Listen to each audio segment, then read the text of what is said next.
interpreters need to switch out.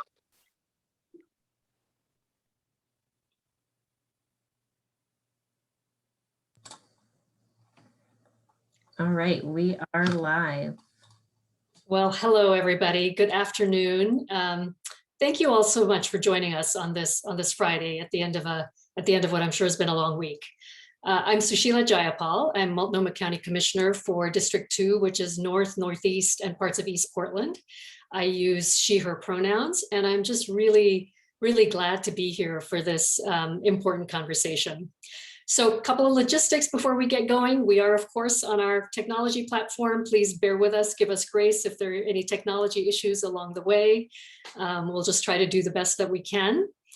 We do have Spanish language interpretation available, and there should be an interpretation button at the bottom of your screen that looks like a globe that you can hit if you would like to have interpretation. So with that, I think we will get started. Before we dive into the discussion and meet this really terrific group of panelists that we have here, I do want to start us off with a land and labor acknowledgement. And, you know, I always like to use land and labor acknowledgements just as grounding us in our history. And I think it's particularly important to do that when we're talking about community violence, because we know that so much violence has its roots in intergenerational trauma, in poverty, and in our racist history. So let's start with that.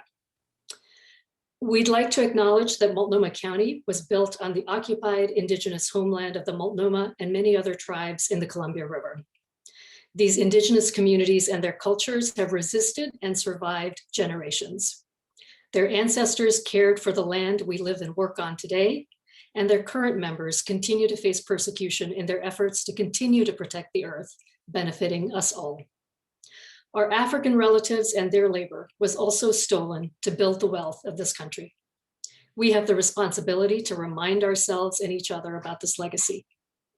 This reminder includes moving humbly on this land, ending the exploitation of Black and Indigenous communities, and seeking justice. And we want to point out that it's important to acknowledge that the statement, just saying the statement, is not enough.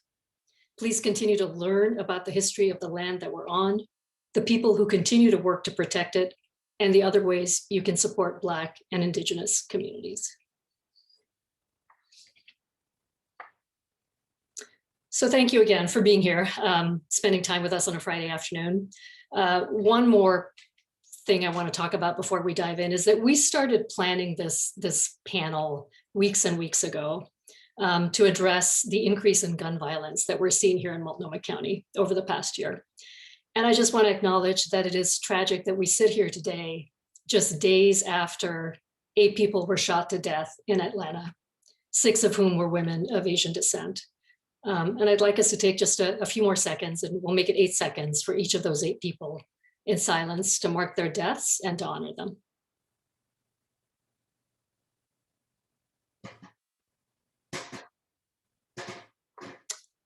Thank you. So, as many of you know, and I think that's why you're here today, violence in Multnomah County and across the nation is on the rise.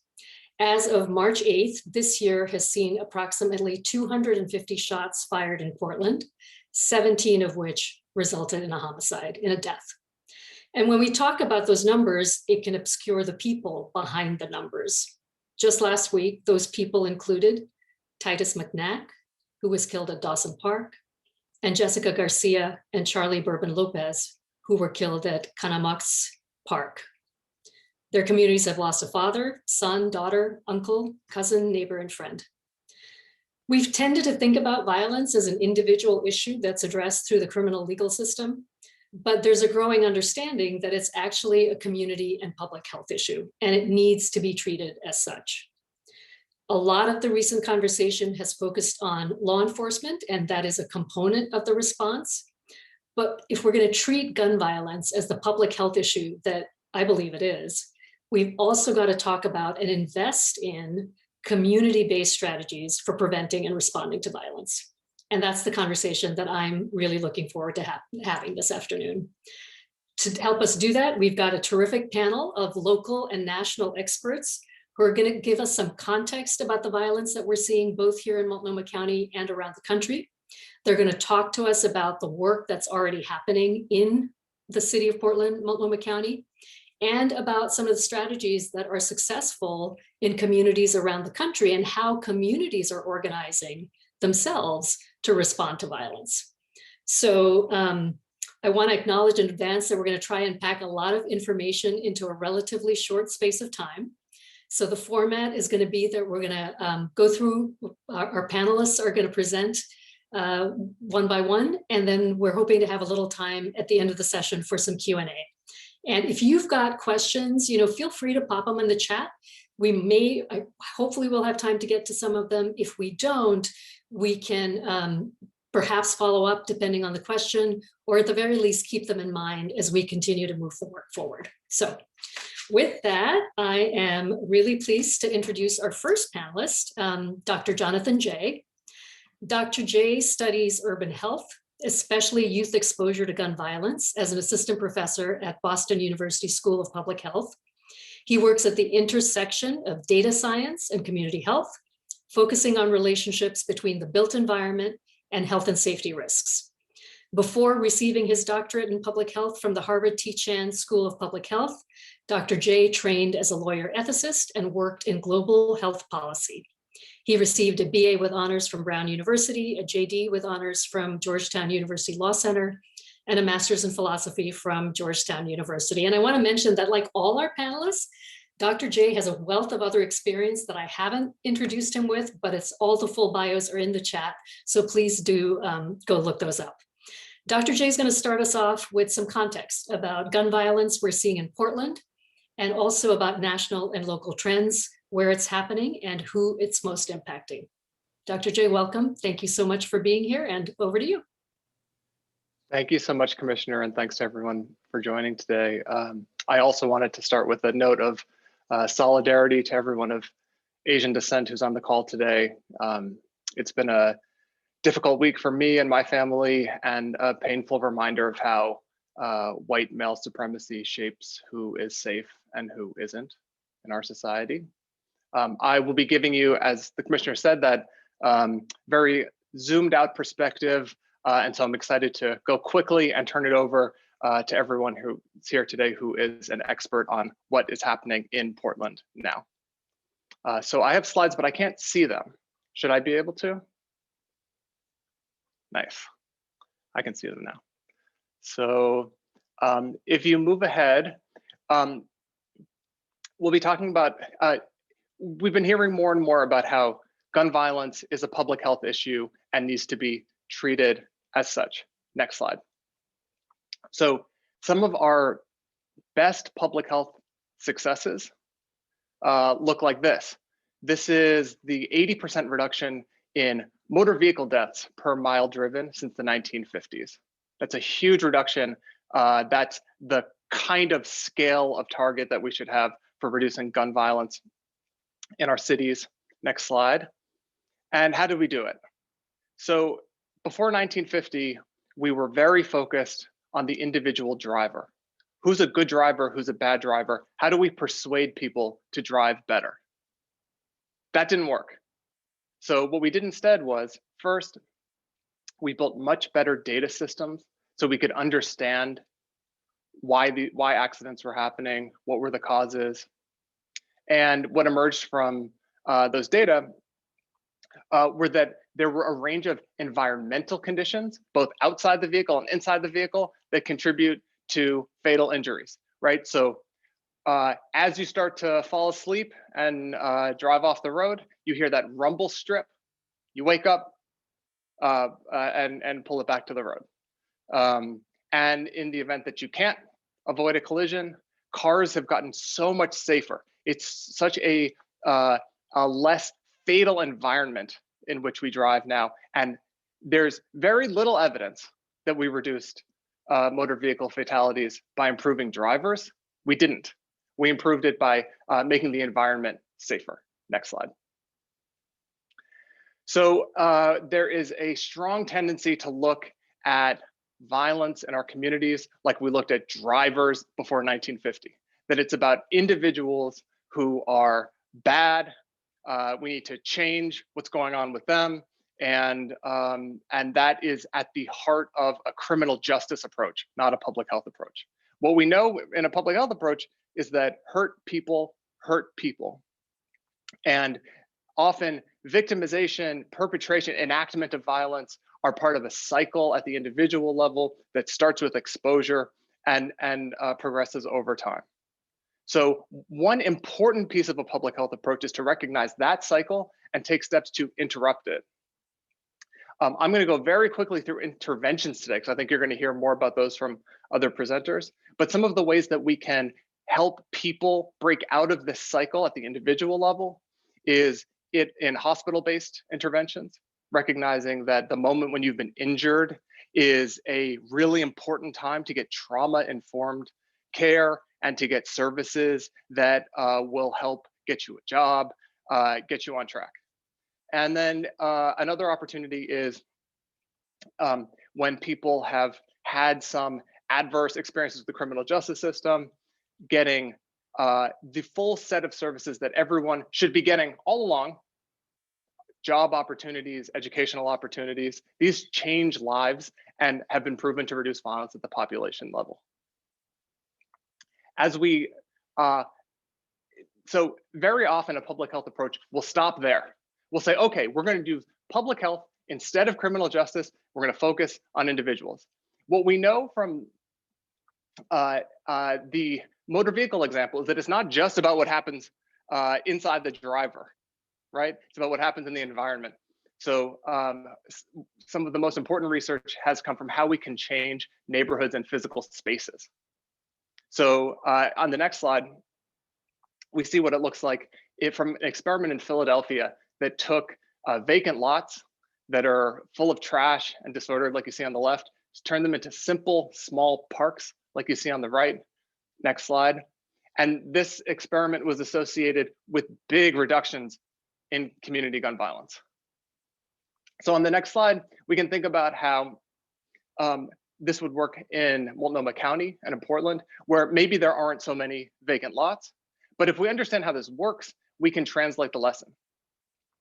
One way of thinking about this is when spaces feel safer, when they're more welcoming, people get out onto the street, they get to know each other, communities are stronger and safer. Next slide. We also understand that social connections can encourage violence, in part because when we're connected, I am more likely to use violence to protect you or to retaliate against someone who hurt you.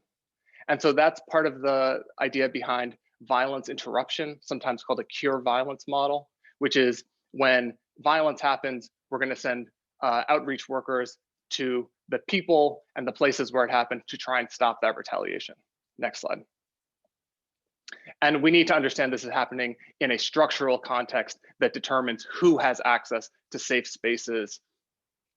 And I'll go quickly through this, but there are also interventions at this level on the next slide that can reshape how we, who is exposed to risks and who isn't. So when we talk about this in Multnomah County, we hear a lot about high-level policy interventions that will reshape communities over time. This is incredibly important, and it needs to be paired with interventions at each level that I've charted out here. Next slide. So let's go quickly through data. Portland in 2018 had relatively low per capita gun violence rates compared to other big US cities. And that's what we would expect, in part based on Portland having high rates of racial and economic privilege.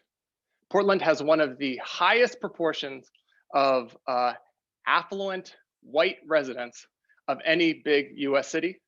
And those dimensions of privilege are strong buffers against gun violence exposure. And so we expect low levels of gun violence. What we have seen is rising gun violence since 2018 that reaches alarming levels and now starts to cross the average per capita gun violence level across big US cities. Next slide. And so this is what these trends look like on a data dashboard that you can access at my lab's website, sites.bu.edu/RiseLab, and you can compare to other big US cities. Next slide. In Multnomah County, who bears the burden of exposure to gun violence? You can also access this map. This shows one dot with colors showing categories by race for kids living in Multnomah County. And on the next slide, what we see is that in 2020, kids of color were substantially more likely than white kids to live in a census tract, a neighborhood, where there was at least one gun homicide.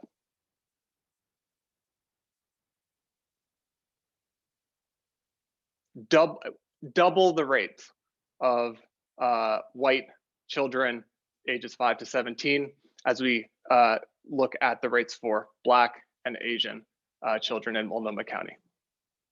Next slide, please. So we've gotten used, during COVID-19, we've gotten used to having access to the data that we want. When we consider data to be an important enough public priority, we demand those data from our public officials. And you have a really, really good COVID-19 tracker in Multnomah County. This is what it looks like. What if we had this for gun violence too? Next slide, please. So my lab has been working on sort of principles. What should these data monitoring tools look like? We've laid these out. And I think as we build on lessons, I think the last thing that every locality should be doing is setting ambitious, achievable targets for reducing gun violence and then holding themselves to it and doing it in a public way that allows communities to track progress and hold them to account and call for resources. I'm really excited to turn it over. Thank you so much. Thank you so much, Dr. J. I really appreciated that sort of broad sweep of context and also locating Portland and Multnomah County and what's happening around the country. And I'll note that a lot of the conversation has been about what's causing this spike, and hopefully we'll get there a little bit later. So next, we're going to move to the city and county level, and we are going to hear from Sarah Fast about some of the work that's happening at Multnomah County. A little bit about Sarah. Sarah was born and raised in the Portland metropolitan area, and her experience growing up as Latinx in a wealthy, predominantly white community led to her interest in the complex issues and dynamics at the intersection of race, class, gender, and sexuality. Sarah spent over 15 years in the nonprofit sector, helping community-based organizations redress their own beliefs, practices, and policies with an equity lens, and further align their mission to serving communities with authenticity. Sarah now works for Multnomah County Public Health as a leader in the Community and Adolescent Health Program and remains committed to bringing awareness of how systemic inequities, including racism, affect our society and the health of individuals. Welcome, Sarah. Thank you so much. Go ahead. Thank you very much, Commissioner. Good afternoon, everyone. Can everyone hear me okay? We can, Sarah. Okay, great. Thank you for having me today. My name is Sarah Fast, and I serve as the manager for the Community and Adolescent Health Program. Community and Adolescent Health is where our specific violence prevention and other youth or adolescent health prevention and programs live. Next slide, please. Thank you. I wanted to provide you with a few quick visuals to share where we fall within Multnomah County structure. So the efforts I'm going to talk about today sit under the umbrella of the Public Health Division, along with all of the other programs you see listed here. Next slide, please. Today, I'll provide you with a brief overview of our public health approach, along with the purpose and philosophy that guides our work and the work of our 3 programs and other initiatives that fall under the umbrella. So our program is a part of Chronic Disease Prevention and Health Promotion. We reside here with Racial and Ethnic Approaches to Community Health, or REACH, and then also Tobacco Control and Prevention Program. Next slide. So this slide provides an overview of one of the tools that we use to inform our work plans and engagement with the community. On the left, you see the questions that represent the who, what, why, and how we do our work, and the center provides the purpose. And on the right, you can see some key strategies. Overall, the Chronic Disease Prevention and Health Promotion Unit works to reduce the occurrence of Multnomah County's leading causes of death and ultimately improve the health and well-being of our community members. We do this by creating community contexts that promote health and protect against preventable injury and chronic disease. We aim to change social, economic, and physical conditions and behaviors in which account for 80% of health incomes. These changes can occur at the population level, so we know that by interrupting major factors that shape health incomes on a larger scale, we can have a larger impact. We center communication, policy, system, and environmental change in our strategies. And in our development of these, we do center and apply an equity lens. We also would like to just note that health and equity should be on the forefront of development and not an afterthought, and that's a key component of our work. Again, we aim to make system changes that reinforce accountability and can have a long-term effect. Next slide, please. So this slide represents the root causes of health issues or social determinants of health. And the work that we do aims to dismantle them before they can grow to disproportionately impact individuals and communities. This image also reminds us that people do not act in isolation. They are influenced by their families, social networks, communities, institutions they participate in, and their larger and social political environments. These are significant in the role of chronic disease prevention and health promotion, as they all serve as key factors to helping people achieve essential physical, mental, and social components of health.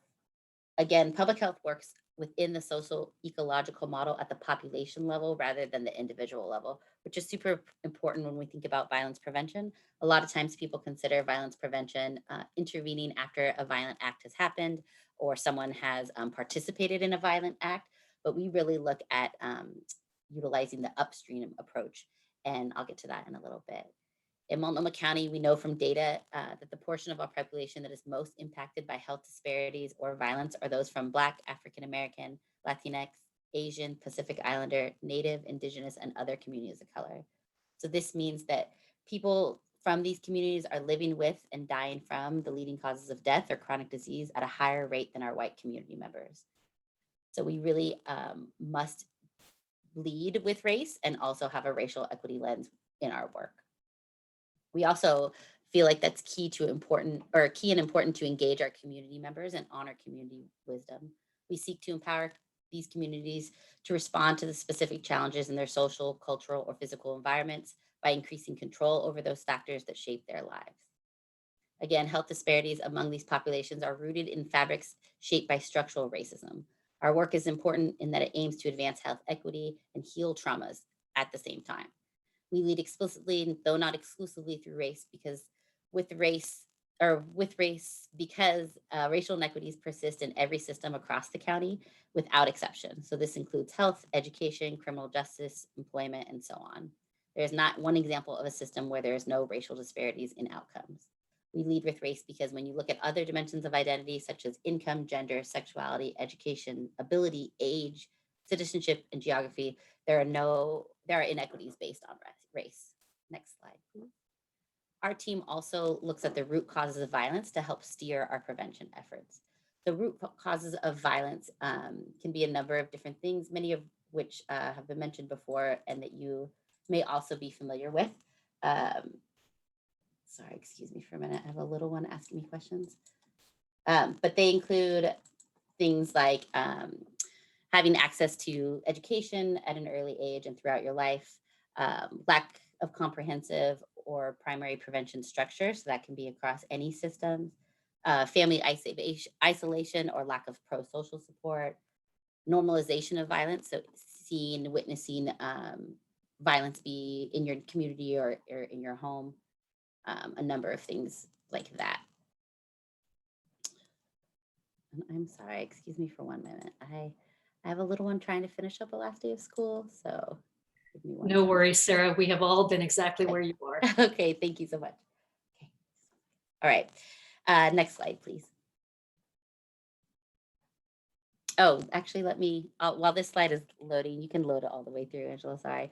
I mentioned before that we use an upstream approach. So in public health, You may be familiar with that if you're involved in public health, but for those of you who don't know, we like to use a river analogy. So imagine that there are two fisher folk on the side of a river fishing, when all of a sudden they see someone come down the river struggling to stay afloat. So the two fisher folk immediately jump into action and help save this person, bring them to shore so that they can be feeling better. When immediately after they see another person come down the river, and then another, and then another. So the two fisher folk attempt to jump in and save everybody, but they also wonder what is happening. So they travel upstream and see that there is a cliff that has a beautiful view, that people are leaning over to look at the view and are falling into the river. And so while they did have some intervention efforts or some reactive efforts, which are immediately saving people in the water, they thought about what they could do to prevent people from falling in the water in the first place, right? So that is the public health approach, to look at what can we do to help prevent people from falling in the river in the first place. So in this story, they end up working with community members to provide a sign that educates people both on the history of the beautiful place that people were trying to view, the viewpoint, but also on the risk that is involved with leaning forward. And they also put up a fence and a bench to make it more accessible and still safe. So this analogy is particularly important because the Community and Adolescent Health Program, our work is upstream. The Community and Adolescent Health Program, again, is where the majority of our violence prevention programming exists. This is a newly formed team, and it's an integration of two previous programs. One was known as the Adolescent Sexual Health Equity Program, and the other was our Violence Prevention Team, or STRIVE. This program aims, or in our program, we aim to prevent chronic disease, violence, injuries, and improve sexual health and the healthy relationships of young people and young adults, and ultimately lead to healthier, longer lives. So again, when we are looking at, if you look at the river analogy where people were falling into the river, our approach is that if we can inform people of the dangers of the river through education before they reach the viewpoint, or if we can teach people to swim so that they fall in the river, they will be in less danger. We could also look at environmental factors for why people wanted to go to that particular viewpoint. Was there no other place to experience a beautiful view? Or is this an area that is particularly important to community members for cultural reasons? Or is this the only access that some people have to the rivers? All of these, along with the first solution of working with community members to build a fence at the viewpoint, are examples of community and adolescent health buckets of work. They all serve significant roles in chronic disease prevention and health promotion, and they all serve as key factors in helping people in all components of health: mental, physical, emotional, and social. So our team works to do so through health education, capacity building, policy work, and by improving the built environment to help ensure people have better access to safe places to live, learn, work, play, and worship. Next slide. Some people wonder why this age. So the adolescent age, we classify as like middle school and high school level. And it is key age because this is a time of transition into adulthood, and it's a critical window for human development and learning. It is also a natural time for risk-taking, identity forming, and identifying social place.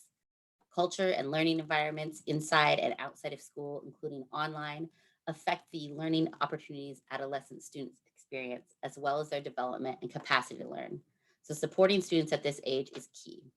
This is particularly important when we talk about health education for young people, as historically health education doesn't really assess risk or doesn't really teach young people how to mitigate risk, but comprehensive health education, which is what we train people to provide in our communities, does.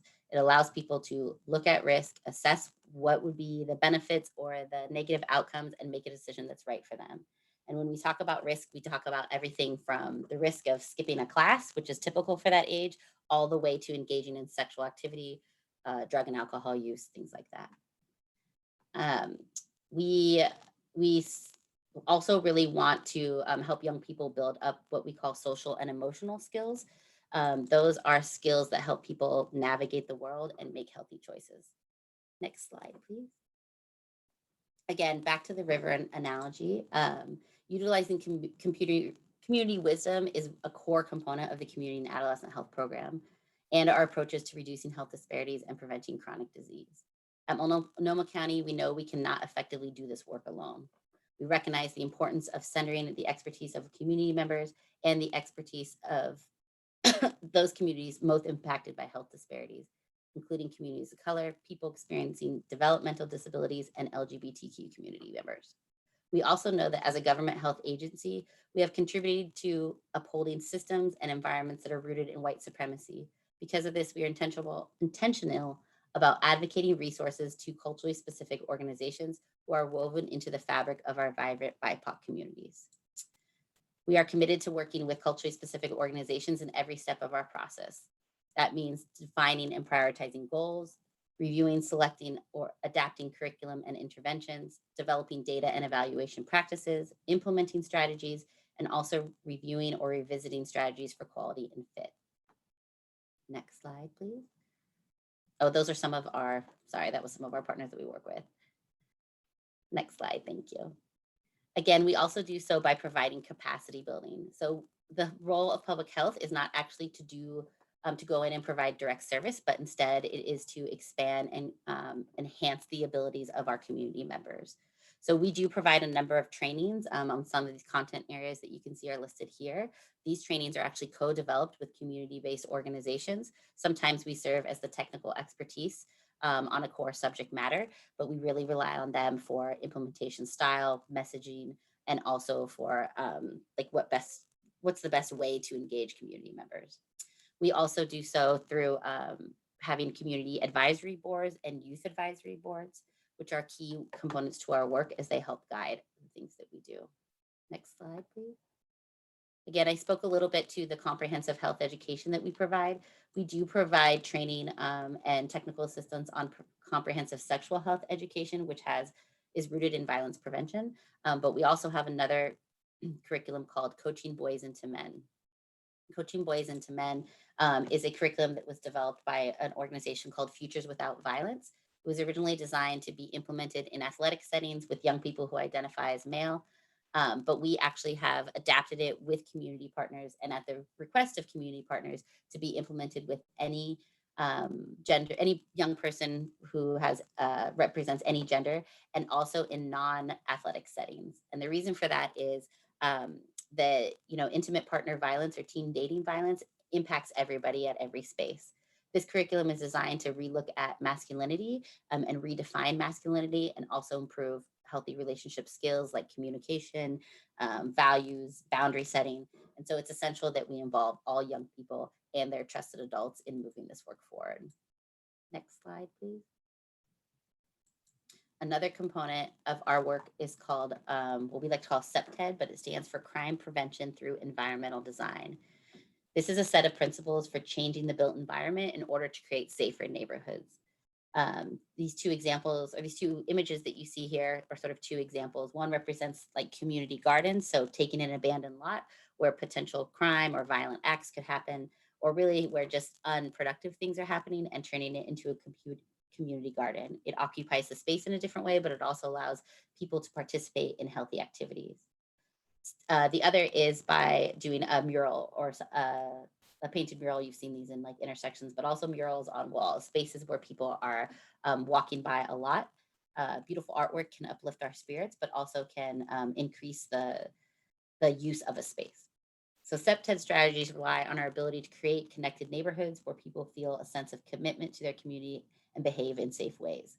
So an example of that with the mural would be that this wouldn't be a mural that we would just have an artist come in and do, but we would ask for community members to come in and participate in the design of it.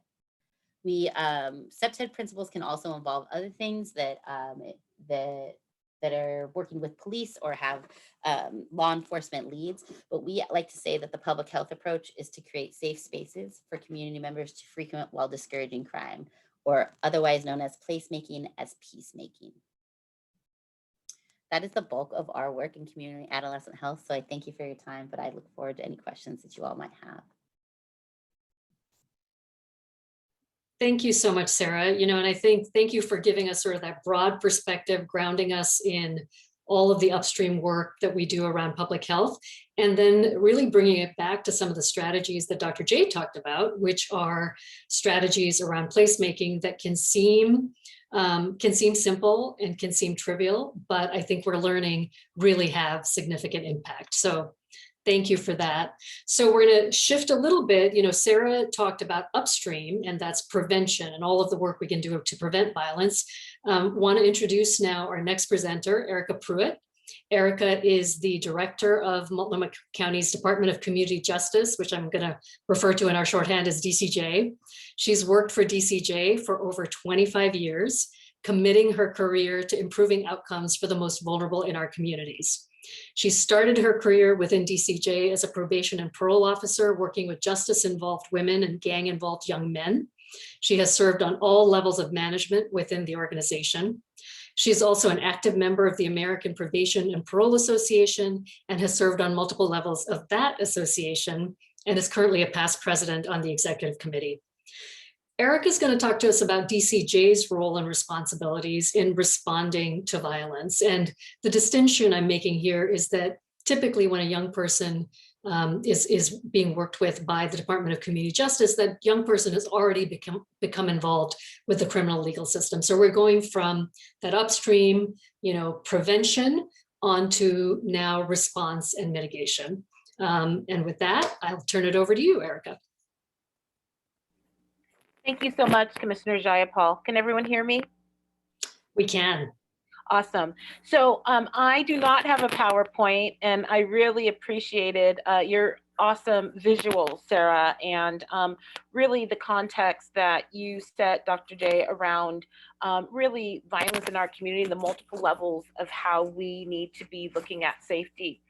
First, I ground myself by saying that for Department of Community Justice, our vision is community safety through positive change.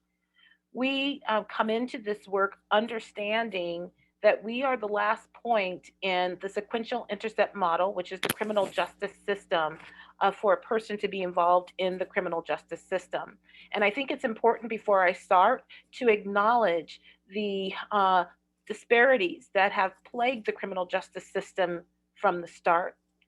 And really what our role is as we work with people that are on supervision, youth, adults, and people in pretrial, as well as youth that are in our detention facility, that we have to acknowledge those historical racism, the systemic issues, and the disparities that we inherit, and in some ways need to look at if we are perpetuating those. And in some cases, we are. We are a department that holds ourselves accountable. Because we know that the interest of public safety within the Department of Community Justice is a long-term sustainability of community safety, because we help people to change their behaviors. And we do that because we don't do it alone. We do it because we rely on our community partners. We rely on our collaboration with our county partners. And as a department, we realize that we cannot do our work if it isn't for the work that is happening upstream and the work that is totally rooted in our community. Because we know that when youth come on to supervision, whether they're placed on probation or whether they are placed in our detention facility or on some type of informal supervision, we understand that we have juvenile court counselors that care. They come into this work because they believe in people and they want to have an impact, a positive impact on our communities. But we also know that that time in our system will be for only a finite time. And what we need to teach the people that are on our caseload, and that's not just the youth, when we're looking at our juvenile justice, our juvenile services division, that it's not just our supervision that with that youth that matters. It really actually is how we wrap ourselves around the families within our juvenile services division. So we're proud of our community partnerships in our juvenile services division. We work with programs such as the Community Healing Initiative, which is a partnership with POIC, the Portland Opportunities Industrialization Center, as well as Latino Network. And we're very excited because we're going to begin to build out work with our Community Healing Initiative with our African immigrant population. So we're very excited about that. And what's important about the Community Healing Initiative and why we're so excited about that in Department of Community Justice and why we continue to support it and try to build it out is because it's a holistic approach to working with our families. Not only do we know that we have a youth that is in our care for a short amount of time, we also know that the longer term sustainability is making sure that the families who are trying to support that youth also understand what that youth is being taught. They have access to resources so that they can build skills as well, and that siblings that are in that family also have supports and resources. So we're very proud of our work with our community healing initiative. What we're really the most proud of is really giving our parents voice and ensuring that our parents can advocate for the needs of their families, and that they're actually pushing us and pushing our communities to give supports to families that they need. And that is really a collaboration. And what is really exciting is it's a collaboration across cultures. Our African American community coming together with our Latinx community, trying to figure out how we can best wrap ourselves around supporting our youth and supporting each other in building stronger and safer communities, and actually communities that honor the lives of our children. And so that is really something that we're very proud of in our juvenile services division. Within our juvenile detention facility, we have juvenile custody service specialists that really give their life and their time and their energy to the youth that are in detention. We know that the youth that are in our detention facility are going to be there for a short amount of time. Some of it are there for longer lengths. But one of the things that when we talk about disparities, we understand that we have lots of disparities when we're talking about BIPOC youth in detention facilities. And so we make sure that we are engaging in very intentional practices to reduce those disparities, to how we assess, to the work that we do as far as working with juvenile court counselors about working with the courts around why kids are are getting violations. We really are intentional about that work. Our juvenile services division director, Dina Corso, has been pouring into the data and really committed to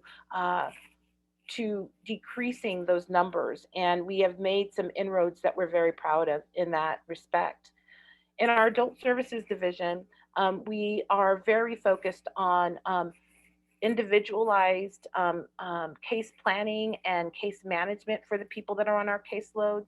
And the thing that is really important for us is our investment in culturally responsive programs.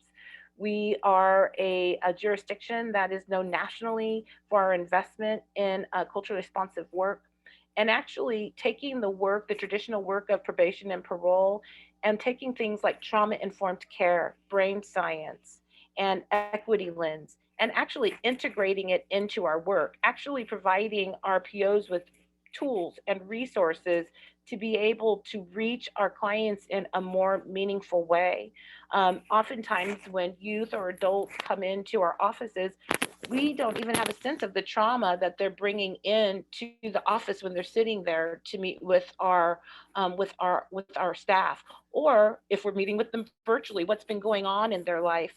And really what we are working to do in the direction that we are going, and we will continue to generalize this throughout our work, is integrating those tools so that our staff have those tools to be able to work effectively with the people on their caseloads, so that we can get them off of supervision as early as we can, so that they can live in their communities and give back to their communities. Something that's unique about the work, and I'm going to let other people talk, is that people that come through community justice, and we call ourselves community justice very intentionally, and that is because we believe in restorative justice, and we believe in building those strategies for our clients and for our communities, so that we can begin the process of healing. And what happens with people that are that come through the criminal justice system, that come through community justice, is we often see them giving back to their communities. And so one of the things that I am very excited about, and that makes me come back to work every day, is when I'm able to look at someone across the room and smile and see that they are someone that received our services, and now they're in the community and they're giving back. And so I would say, as we move forward and we talk about community safety, that we need to talk about how do we build more infrastructure for community-based organizations? How do we ensure that we have resources to really properly support people that provide peer support to people that are involved in the criminal justice system or that are supporting families? And that is something that we're invested in. We're invested in upstream efforts because it's our interest and our desire that we have less people coming into our system, and that those people that are in our system don't come back into our system, and if we can, that we get them off early. So thank you for your time, and I'm more than willing to answer any questions. Thank you, Erica. I really appreciate it. And, you know, a couple of things that strike me. One is that DCJ comes into the picture further downstream, public health is upstream, but in both cases, what we're talking about is what's required to wrap around somebody who is at risk of engaging or experiencing violence, what's needed to be wrapped around.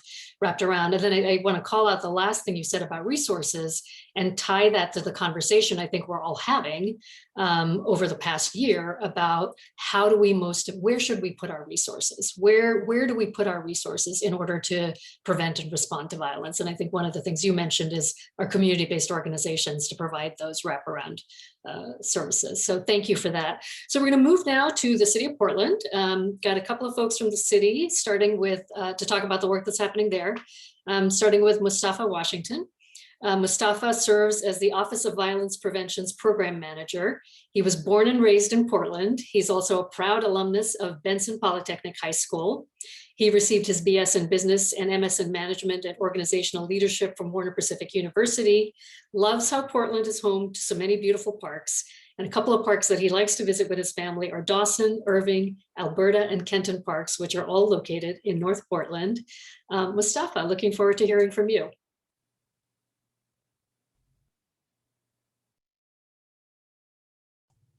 There we go. Thank you very much. Hopefully everybody can hear me okay. The Office of Violence Prevention, sometimes people don't understand what we do. And I'm just going to give you a small glimpse into the window of that. Some of it is going to be with programs and some of it is on our own time. So earlier, someone mentioned Dawson Park. We were there. We were at the park from the time that we heard about it. We being my team in the office went to the park. We were there. We were watching. We were seeing the reactions of other people in the park, and just seeing how the community was kind of bracing themselves for the what's next. And so as time went on, we were there for at least, I'm thinking 2.5 to 3 hours until the time that the gentleman was taken away. So that is a glimpse, again, of one part of what our office does. We try to be there whenever we can. Even after incidences are over, we try to go to those spaces and fill those spaces with good energy.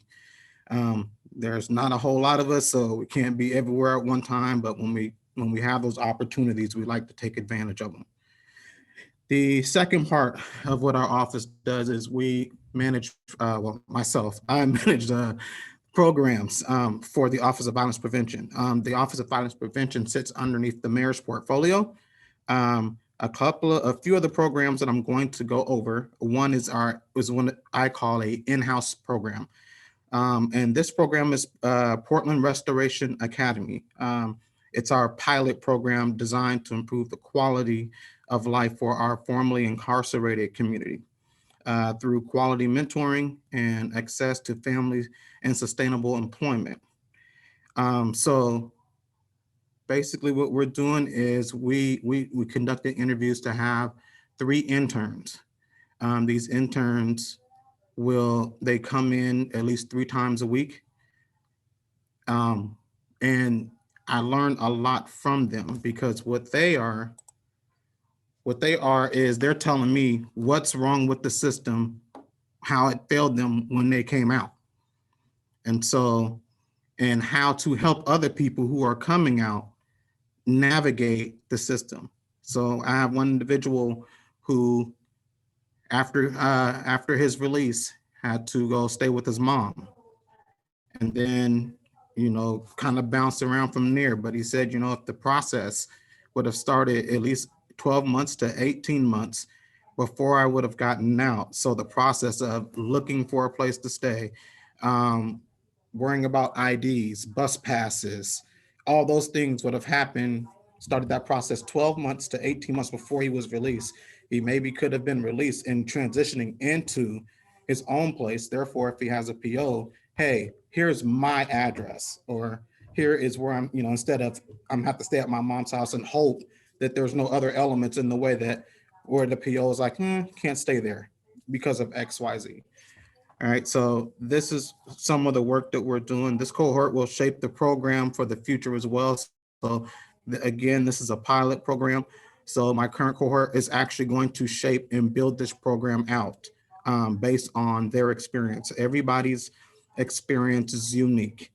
The end game for this, the end game is to grow this program to where within the city, they will be paying for an intern out of Restoration Academy within their bureaus or their offices. And at the end of the 6 to 9 month program, the hope is that they can be absorbed and have a full-time job and make a livable wage or beyond a livable wage. So that is the end game with that. That's the part of helping people build that confidence that they need and sharpen their skills. And so then they don't want to turn around and go back to the direction that they were going in before. So again, that's our Portland Restoration Academy. I also manage the Trauma and Violence Impacted Families program. This is a program that we contract through POIC. It's a referral-based program that provides services to individuals and families who are the most susceptible to violence. This program, it aims to break the systemic family cycles associated with violence. And so, again, it's another situation where we are trying to we're trying to grab that repeat person or that person who's still kind of on the line, like we can save you, we can get you. So it's a risk level assessment that's done for this program. And from that, you're either like at risk. If you're at risk, you will likely be referred to a street level outreach worker who is going to be kind of like that big brother, big sister, and kind of go on that journey with you and kind of help you through that. But if you're high risk, you're more likely be, depending on age, will be touch base with a life coach or an intensive case manager. It also provides immediate resources. And when I say immediate, I mean gas, food, in some cases, relocation if needed. Somebody had mentioned something about resources. Well, we're one of those offices that, we always have our hand out and we need resources so we can help the community. So whatever we get in one hand is going out the other hand to our community. It's also home and hospital and community-based family visits. So they do and I believe they stick with these individuals for at least 18 months. If someone needs to go to court, they go on to court with them. So they ride out their process right along with them. They're right there by their side. Another program I manage through POIC is our Healing Hurt People program. You will hear a little bit more about that from Mr. Moore. With Healing Hurt People, they visit and provide resources, referrals to victims in intentional trauma. Intentional trauma meaning this is a gun incident, or it could be a stabbing incident, particularly with the victims of color. And shortly after they're admitted to the hospital, evidence shows that if you can get to a person within that 4-hour window, I believe it's that 4-hour window, they're more likely to change their mind. I can definitely say I've seen people sitting in hospital beds and that bullet wound is hot and it's eating your flesh. I'm pretty sure you're going to change your mind and want to navigate your life to do something different. So that first 4 hours is very, very important. And This is for Trauma One hospitals. There's only 2 in the Portland area. That's OHSU and Legacy. Currently, they are in Legacy, and we are in communication with OHSU. The last program is our street level outreach workers. They engage individuals who are at risk of becoming victims of perpetrator of gun violence. Their goal is to reduce their risk and limit their future involvement with the criminal justice system. So again, this could be the teenage kid, this could be the 20-year-old young man or woman, this could be the 25-year-old adult. Either way it goes, the street level outreach is there to kind of help them navigate. And that's really what they're about. And our street level outreaches, we have 4 different NGOs that we work with. Okay, and so we try to make sure that we have some specifically through culture specific NGOs. So currently we work with POIC, NEA, ERCO, and Latino Network. The last thing is we're currently here at the city of working, trying to partner up with our Parks Bureau to get more park rangers out. You know, park rangers, there's something about that uniform when they put that on and they're just walking around and people see them, you know, it's a deterrent. It can make people say, you know what? Yeah, they got the park rangers over here today. Let's not get into any trouble today. So we're working with our Parks Department to try and get that squared away as well. And I'll be glad to answer any questions. Thank you so much, Mustafa. I really appreciate that and appreciate sort of the kind of the immediate view of the types of programming that the city has. And you mentioned a couple of programs that I think Dr. J talked about. So it's good to know that some of those are being implemented. So next we're going to hear just a little bit from someone who works directly with folks who are impacted by violence. And that is Mr. Roy Moore from the Healing Hurt People program that Mustafa talked about. Thanks, Mr. Moore. Thank you, Commissioner. I wasn't able to turn in my bio. I am on vacation, but I thought that this conversation was so important. I mean, I love these conversations. So I wanted to be here and I wanted to participate. And I want to thank you once again, Commissioner, for naming the names of the victims when you spoke earlier, because a lot of times with the spike in violence that I know that I'm working in, that I see, we get desensitized. And Titus McNack was a good family friend of mine. And our community is hurting right now. So the work that we're talking about today is vital. You know, like Mustafa said, my name is Roy Moore. I am the Healing Hurt People coordinator. I occupy 2 lanes that Dr. J was speaking about earlier. Healing Hurt People is our hospital linked violence intervention and prevention program. Mustafa was just speaking about it, but I like to say I'm on call 24/7. I am a community member. Full disclosure, I'm a former gang member. I've been affected by gun violence. I've changed my life, and I feel like it's my civic duty to give back. When we're talking about violence being a public health issue, it's my duty. It's our duty. People who come from that lifestyle with the lived experience, and I want to talk a little bit about how important that is. When people have lived experience, evidence has shown that we can be the most impactful when we're dealing with this population. So I think some of the resources that we need is to break down some of the barriers that people with lived experience see when they try to do this work. So that's something that I advocate for. I'm on call 24/7. Right now I respond to Trauma One hospitals, which is our legacy at Manual. Like Mustafa said, we're in talks to expand our program to OHSU. And I understand what it's like to be in that bed when you have officers asking you questions, you have doctors, you have nurses asking you questions, when a lot of time you just need somebody to say, what can I do for you? It's a scary moment. So that's when I try to come in and I try to provide support.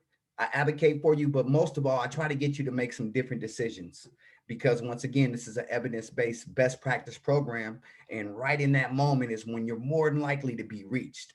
So it's important that we have people with lived experience who understand, who come from the community to be there with you, you know, during that moment. I'm wearing my shirt today. This is something I want to talk about.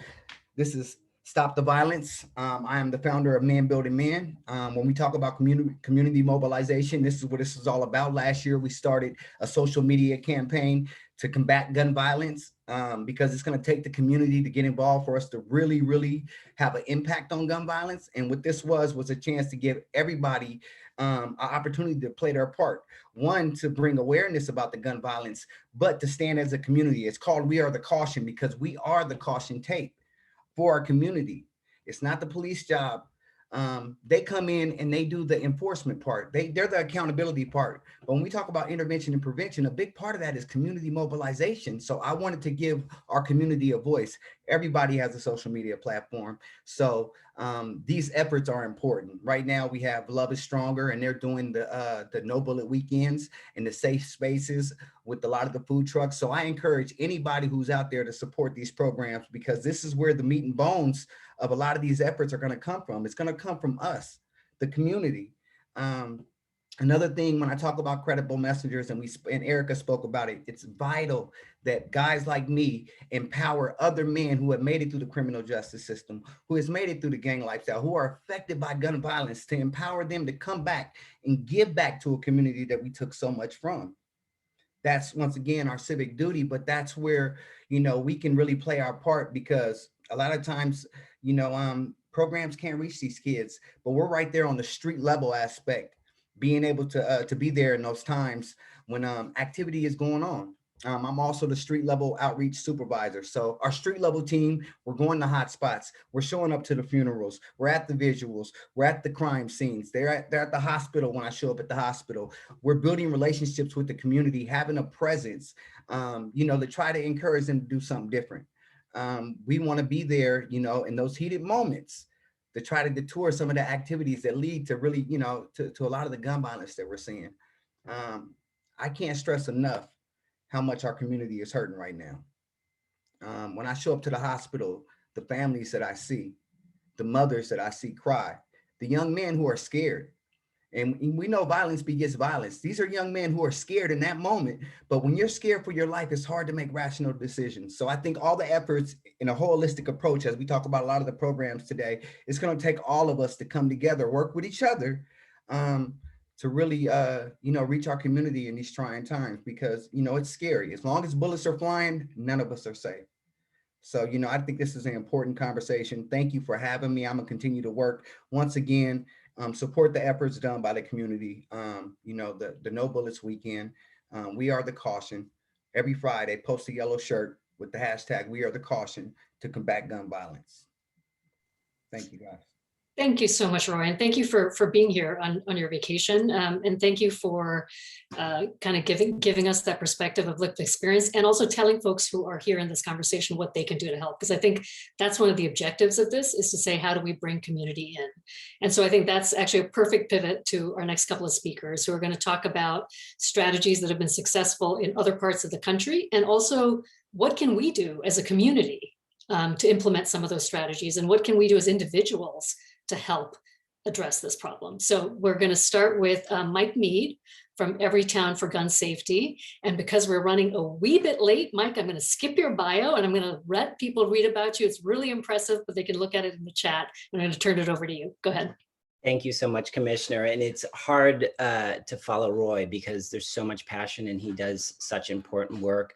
And yes, my name is Mike Mead. I'm the Director of Local Government Affairs at Everytown for Gun Safety. And for those that don't know Everytown, we're the largest gun safety organization in the country. We're fighting to pass gun safety laws in Congress at the federal level. We're in 50 state legislatures. And of course, that means we're in the Oregon State Legislature working on a secure storage bill and the Charleston loophole bill. And we also work with government leaders and community groups in cities across the country. And I really have had the pleasure to work with Nike Green and Mustafa from the Office of Violence Prevention for many months now. And I'm just always impressed with the work that they're doing, and always there to support their work. I should also say that Everytown has a grassroots network called Moms Demand Action and Students Demand Action. And that's made up of supporters fighting for gun safety laws and programs at the federal level, at the state level, and of course at the local level. And we have a very active chapter in Portland. And even though I can't see them today, I know we have a number of Portland Moms Demand Action members with us. And I also give this context to say that I am not an expert on Portland gun violence. The panelists that have spoken, like Roy, Mustafa, Sarah, Erica, and really all the community-based organizations that do this work every day, those are the experts. What I wanted to do was to give a little information about the community prevention models that work. and also a few other takeaways as you think about this going forward. But so many people have touched on this already, so I think I'm going to go very quickly through the next couple slides. We've talked about street outreach. Roy said it best. There's evidence throughout the country that this is an effective model. So great to see it being done in Portland. You want to go to the next slide? Hospital-based violence intervention programs. We've talked a lot about that, an important intervention. Go to the next one. And then, of course, CEPTED. And Dr. J is an expert on this in the country, and really important work that's happening locally in Portland on that. You want to go to the next one? Okay, so I'll take a few minutes just to focus on this. So there's 3 takeaways that I want to just kind of impart before moving on to the next speaker. One is that we need to respect the work of community-based violence intervention programs. You know, these programs play a necessary role in it to address gun violence and need to be a major component of any gun safety or public safety plan. You know, over the last year during the pandemic, we've talked about essential workers and frontline workers, you know, and the respect that we give to them. You know, thinking about Roy, he is an essential worker, and the work that Mustafa does, that is essential work, and they are the frontline workers in gun violence prevention. And just, we need to respect that. I'll go to the next slide. And many people have talked about this, but it also means investing in our community intervention models.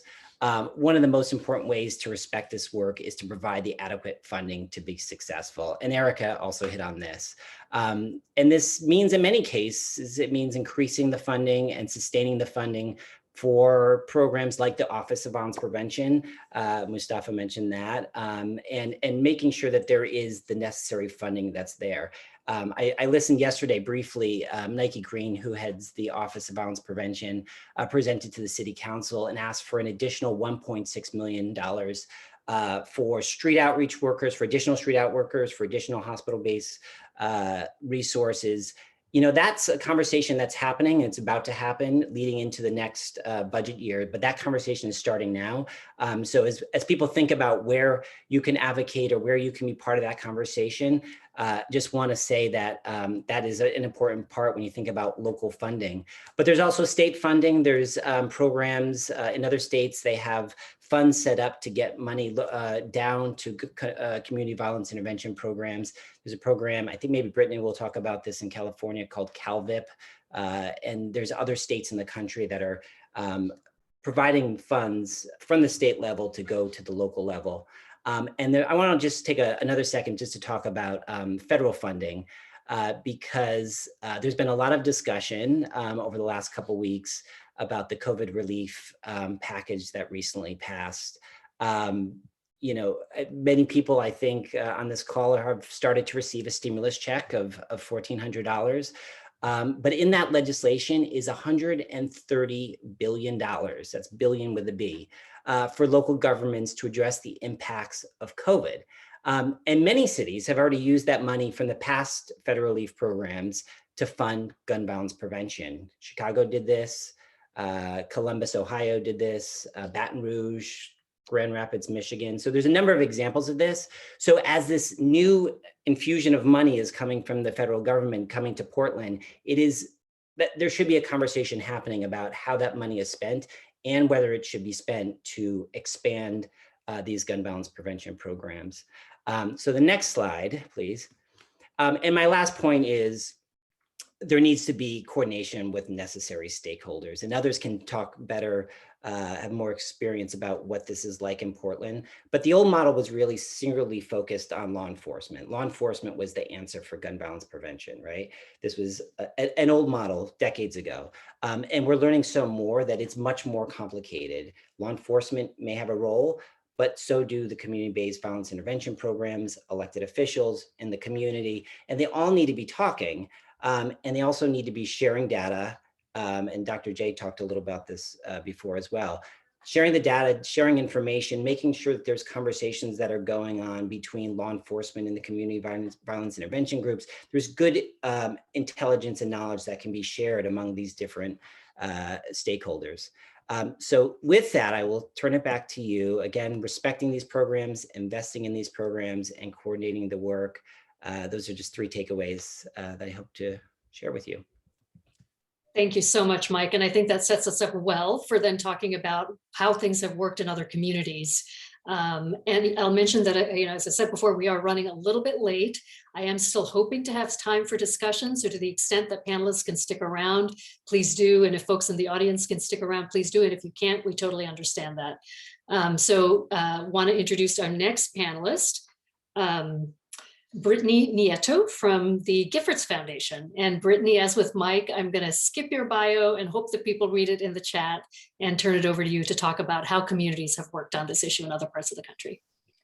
Thank you, Commissioner Jayapal. And I also want to say thank you to all my fellow panelists. It's been very fascinating to just learn more about the really important work that's happening here in Portland. And I'm excited to be able to talk a little bit about the work that Giffords does and also our work with community violence and some of the solutions that have worked in other communities.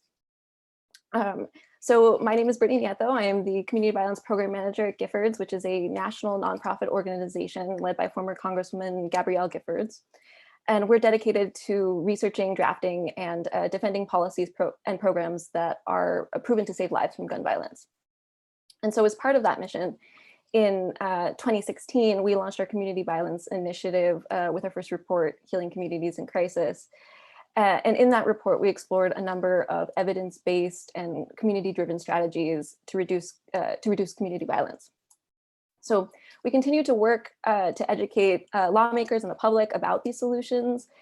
We work to support and expand violence prevention and intervention programming at the state, federal, and more recently also at the local level. We've organized multiple statewide coalitions working very closely with violence intervention and prevention practitioners and working with them to help advocate and support their work. We also continue to write more reports focused on community violence, the need for adequate funding, and also the relationship between police community trust and violence. So with that, I'm going to move in a bit into the solutions, but highlighting a few examples of where there's been a lot of progress. So one of the strategies that hasn't been discussed as much today is group violence intervention. This strategy is a model that was pioneered in Boston, Massachusetts in the 1990s, where it was associated with a 63% reduction in youth homicide. And since it's been exported to a number of communities where it's seen tremendous success. So the way that strategy works is it begins with a really detailed analysis of a city's violence problem, often called a problem analysis. And this is really an essential building block of the strategy because it helps you narrowly target and direct resources towards the highest risk population.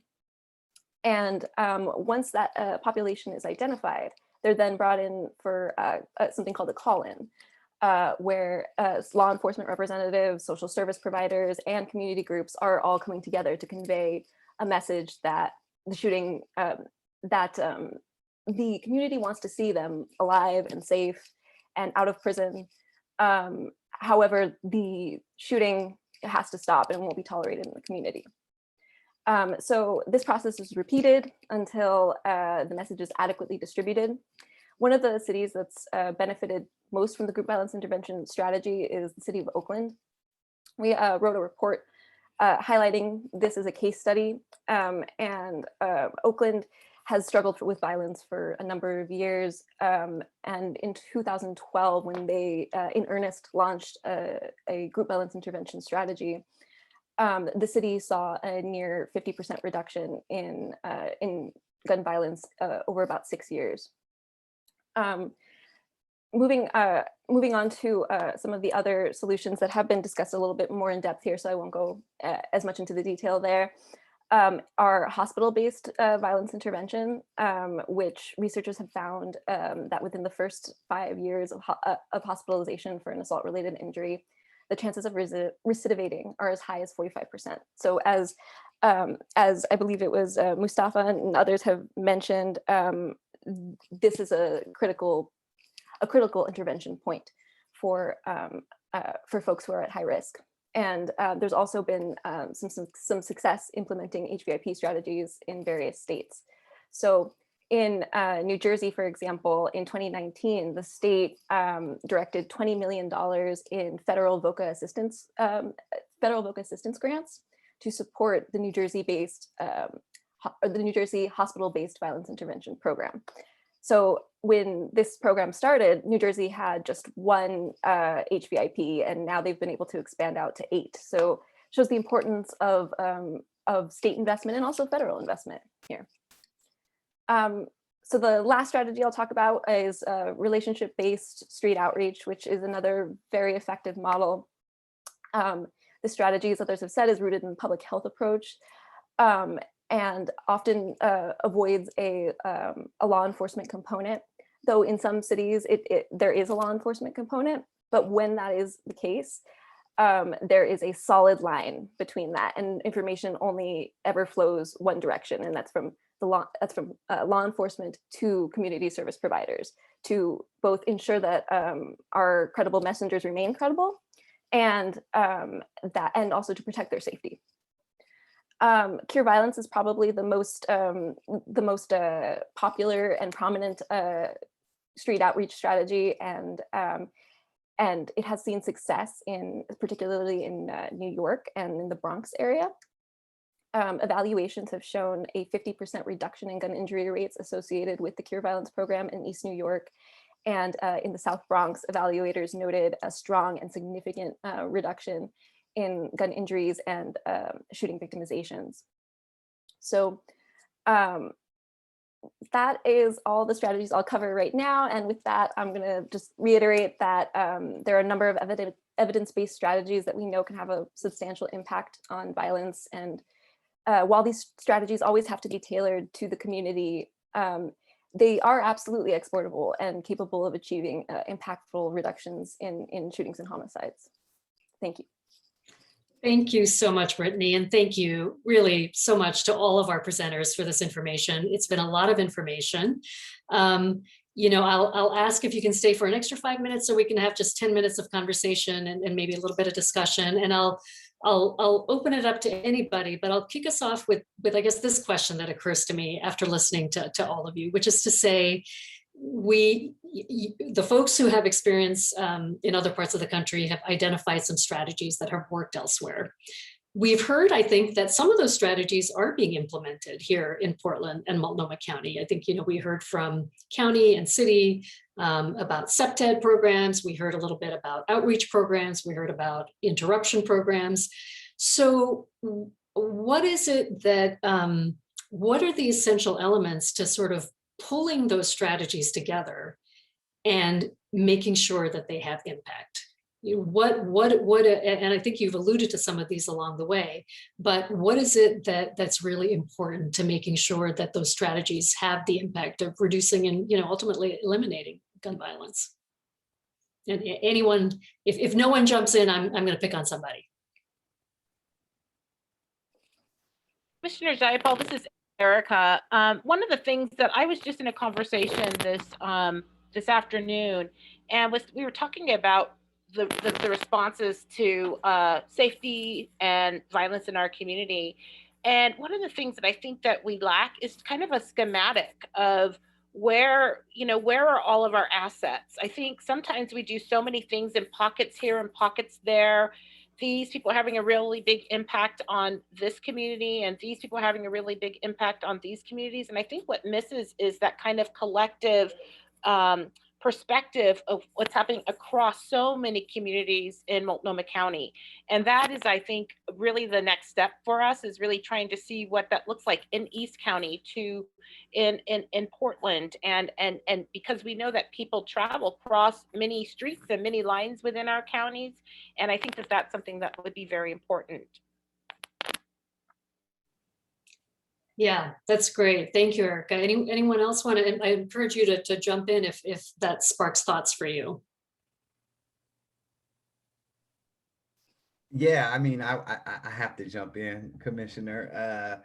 you know, and it was talked about. I mean, we really need to fund these programs. You know, for example, we're working with 20 outreach workers. I'm the only hospital-based responder, and I have 2 volunteers. And these are evidence-based best practices. And in the spike in gun violence that we're seeing, we really need to have skin in the game. Other cities, the medical field is paying for that. That's the difference between a hospital-based and a hospital-linked. Other cities have a tax dedicated to this work. So I think when we talk about really having an impact, we got to have the resources. We got to have the resources. And it's been talked about, but I always like to reiterate that. Yeah, absolutely. Appreciate that, Roy. And Brittany, did I see you come off the mic to add something to that? I was actually going to make that same point, that just the importance of funding and particularly in other cities, we've seen this too. I'm thinking in particularly of the Oakland example. I had a chance to speak with some technical providers who helped out in Oakland. And I remember the program manager telling me that when the city first launched the strategy, she didn't even have a desk or chairs or any, like, not even pens. And so, you know, if that's what you're putting into the strategy, that's what you're going to get out of it, just nothing. And so to Roy's point, like making sure that you're actually resourcing these strategies and also supporting the staff. Community violence intervention workers are just woefully underpaid and have such a challenging and difficult job. So we really do need to provide better support to these programs and to their staff. Yeah, absolutely. One of the other sort of a follow-up question that occurs to me is, and I think Dr. J, you alluded to this in your presentation about the need for accountability. So as you know, as folks who make decisions about budgets, as folks who advocate for budgets, it's important to know what your budget is getting you. So what are some of the outcomes that we should be expecting to see as we decide, you know, what to fund and how to fund? Reductions in gun violence. I mean, I think it's baked into the way that we approach programs to count the number of people served and ideally to measure their outcomes. And I think those are incredibly important and sort of from an operational standpoint, sort of choosing where to put your resources. But at the end of the day, I think at the local level, we need to bring all of that together under a coordinated effort to save lives, reduce shootings, and that's how we'll know whether it's working. Yeah. So we've got folks listening. We've got a variety of folks. I think we've got folks who work for some of the programs, the community-based programs that we fund. And we have folks who are community members. And I think one of the questions that they ask, and it's a question I get a lot, what can I do? I'm not in government. I'm not a street outreach worker. I am just a person who really cares about their community. What can I do? What's my role? I think that person who's trying to figure out what they can do, you can easily get involved with your POICs, your NAIS, all those NGOs. Go to them and see what their needs are. I mean, it's not always about money for them. It could be, and we short on suits for our suit closet, and so somebody need a job interview, or family needs food and we need some cans of food or anything of that. So it's just about getting involved that way. And then I encourage people to attend CPC, our Community Peace Collaborative. That's every other Friday. We have one today, but there are lots and lots of people on that call from different walks of life and different organizations that rely in the city of Portland, not the entity, but in Portland. And they're looking for opportunities as well to help people. And there are people on there who will help you at the drop of a dime. If you say, hey, we got a family in need, they need clothes and a place to stay temporarily, there are some people on that call that will say, get back to me when this is over, and we will make that happen. So we have some of those people, and we just need more of those people. Well, that sounds like a call to action, if ever I've heard one. Really appreciate that, Mustafa. And I actually think that that's probably a perfect note on which to end. I have a ton more questions. I'm sure other people do too.